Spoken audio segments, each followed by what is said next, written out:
La nuit tombe paisiblement. Un serpent trouve son chemin dans une menuiserie. Alors que les ondulations de son corps parcourent le sol, il se coupe contre la lame tranchante d'une scie. Le serpent se dresse et frappe violemment la lame dentelée. Un acte déraisonné et sans conséquence pour la scie, mais qui blesse gravement le serpent à la mâchoire. Aveuglé par sa rage et convaincu d'être face à un ennemi dangereux, le serpent entoure la scie de tout son long pour en venir à bout et la faire suffoquer. Une nouvelle attaque sans incidence sur l'ennemi, un ennemi pourtant sans conscience, vainqueur malgré lui d'un combat sans adversaire. Le serpent se tue lui-même sous l'effet de sa propre étreinte contre une lame aiguisée et apathique. Ignorant, le serpent est mort dans un combat contre lui-même, tué par sa propre colère. Le message est fort ici. Souvent, lorsque nous réagissons sous l'effet de la colère, nous pensons que les autres nous ont blessés, qu'ils ont agi sciemment, et nous réagissons au quart de tour alors que ce n'est pas nécessaire. Nous cultivons de la rancœur et du ressentiment. Parfois même nous espérons la souffrance d'une autre personne. Mais en faisant cela, nous ne faisons que nous couper avec la lame de notre propre rage.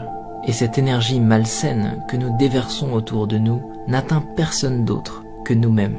De tels sentiments sont souvent inoffensifs pour ceux dont ils sont la cible et profondément néfastes pour notre propre cœur. Lorsque nous réagissons sous l'effet de la colère, plutôt qu'avec compassion, personne ne gagne. Ignorer la négativité est toujours plus sain. Pardonner, accepter et laisser passer est toujours plus habile. Se concentrer sur la création plutôt que sur la destruction est toujours plus sage. Et il est plus noble de bâtir la vie que nous voulons, plutôt que de chercher à détruire celle que nous ne voulons pas.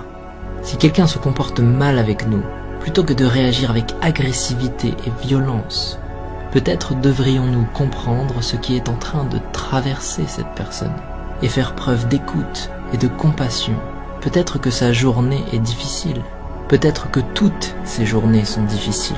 Lorsque nous regardons les choses avec une nouvelle perception, il est plus facile d'avancer, de laisser toutes les énergies négatives derrière nous, d'abandonner ce qui n'est pas constructif pour notre futur et de simplement laisser passer. Nous devrions avancer avant que la colère nous consume et nous détruise comme le serpent. Ne réagissez pas, montrez de la compassion, ne ressassez pas, avancez et restez concentrés sur l'élaboration d'une vie meilleure, pour vous-même. Ainsi s'exprime la métaphore du serpent et de la scie. Une petite histoire facile à raconter.